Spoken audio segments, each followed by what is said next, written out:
এখন শুনবেন আজকের গুরুত্বপূর্ণ খবরের শিরোনাম। শান্তি চুক্তির জন্য জেলেনস্কিকে পদত্যাগ করতে হতে পারে। সিরিয়ার গভীরে ঢুকে পড়েছে ইসরায়েলি সেনারা। ইউক্রেনে প্রশিক্ষণ ঘাঁটিতে রুশ হামলা, ব্যাপক প্রাণহানির শঙ্কা। যুক্তরাষ্ট্রকে জবাব দেওয়ার হুঁশিয়ারি উত্তর কোরিয়ার। মার্কিন পণ্যে পাল্টা শুল্ক আরোপ চীনের। মিয়ানমারে বন্দি 500 পাকিস্তানি, চালানো হচ্ছে ব্যাপক নির্যাতন। শান্তি চুক্তির জন্য জেলেনস্কিকে পদত্যাগ করতে হতে পারে।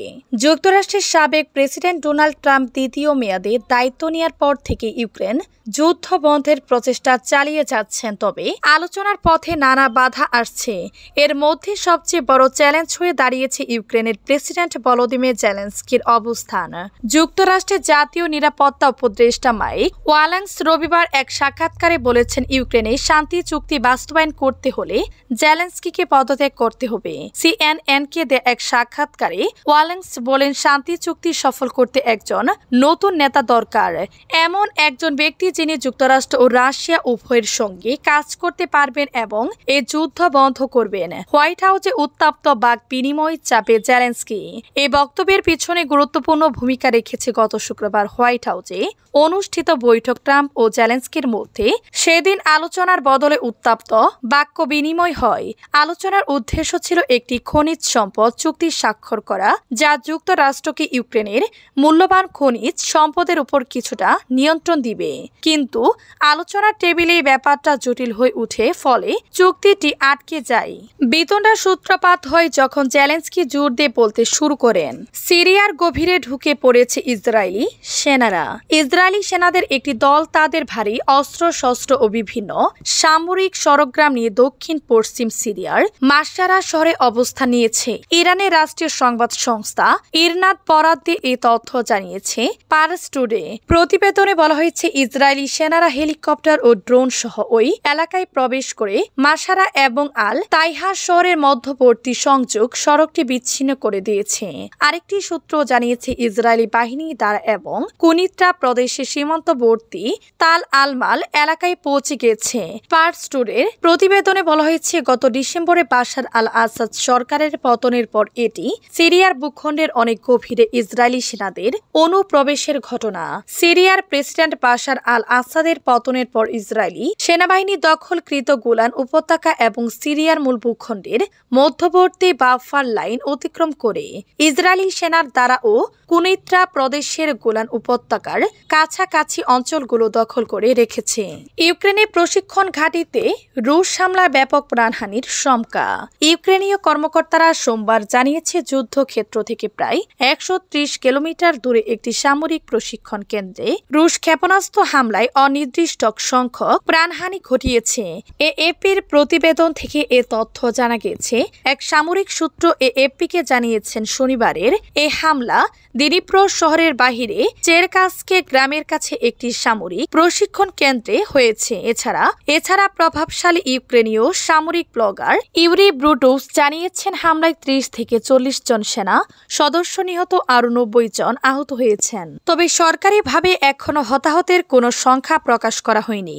ইউক্রেনের স্থল বাহিনীর কানাডার মেজর জেনারেল মিখাইলো দ্রাপাতি নিহতদের পরিবারের প্রতি গভীর সমবেদনা জানিয়ে বলেছেন, এই ট্র্যাজেডি শত্রুর হামলার ভয়াবহ পরিণতি। যুক্তরাষ্ট্রকে জবাব দেওয়ার হুঁশিয়ারি উত্তর কোরিয়ার। মার্কিন উস্কানির জবাব দেওয়া হবে বলে জানিয়েছেন উত্তর কোরিয়ার সর্বোচ্চ নেতা কিম জং উনের বোন কিম ইয়ো জং। মঙ্গলবার 4 মার্চ জার্মান সংবাদ ডয়েচে ভেলের এক প্রতিবেদনে এই তথ্য জানানো হয়েছে। দক্ষিণ কোরিয়ায় মার্কিন এয়ারক্রাফট কোরিয়ার পাঠানো বিষয়টি কেন্দ্র করে কিম ইয়ো জং বলেন, যুক্তরাষ্ট্র সংঘাতের পরিস্থিতি তৈরি করেছে। তারা সামনে উস্কানি দিয়ে যাচ্ছে, উত্তর কোরিয়া এর জবাব দিবে বলে হুঁশিয়ারি দেন কিমের বোন। খবরে বলা হয়েছে, গত রোববার মার্কিন এয়ারক্রাফট কোরিয়ার দক্ষিণ কোরিয়ার বন্দর শহর বুসানে পৌঁছায়। ডয়েচে ভেলে জানিয়েছে, দক্ষিণ কোরিয়ার প্রতি মার্কিন সমর্থন জানাতে এই পদক্ষেপ। অন্যদিকে রোববারই উত্তর কোরিয়া চলতি বছরের 4র্থ ক্ষেপণাস্ত্র পরীক্ষা করে। এমন পরিপ্রেক্ষিতে কিম ইয়োজং বলেন, যুক্তরাষ্ট্র ও তার পেটোয়া দল সংঘাতে রাস্তায় যেতে চায়, দক্ষিণ কোরিয়া আত্মঘাতী পথে চলছে। তিনি বলেন, উত্তর কোরিয়া এখন সব বিকল্প খতিয়ে দেখবে, তাদের নিরাপত্তা যাতে শত্রুরা বিঘ্নিত করতে না পারে সেটা বিবেচনা করা হবে। মার্কিন পণ্যে পাল্টা শুল্ক আরোপ চীনের।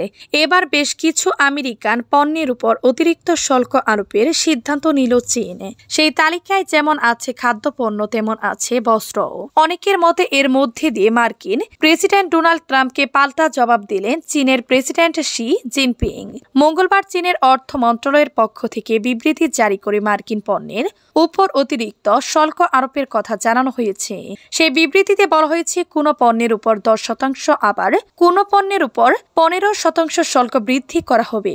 আগামী 10 মার্চ থেকে তা কার্যকর হবে।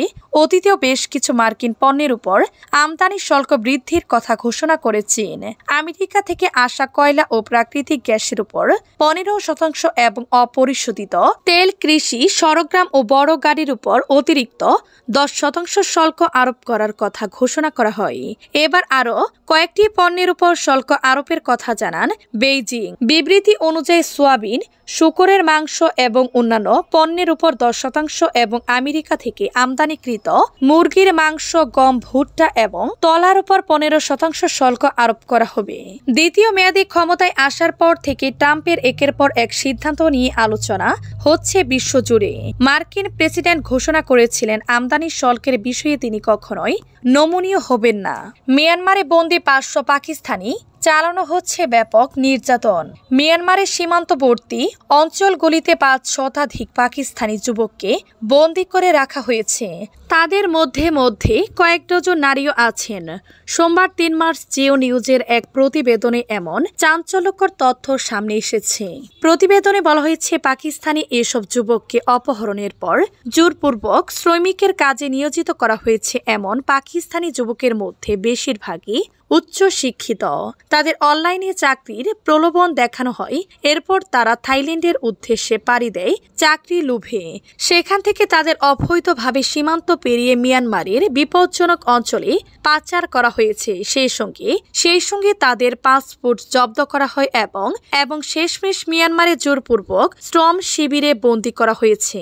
নিউজ ইন্টারন্যাশনাল বলছে, এসব পাকিস্তানিদের নানা অপরাধ কাজ করাতে বাধ্য করা হচ্ছে। তাদের মধ্যে রয়েছে ক্রেডিট কার্ড জালিয়াতি, অনলাইন কেলেঙ্কারি, ক্রিপ্টোকারেন্সি সম্পর্কিত অবৈধ কার্যকলাপ।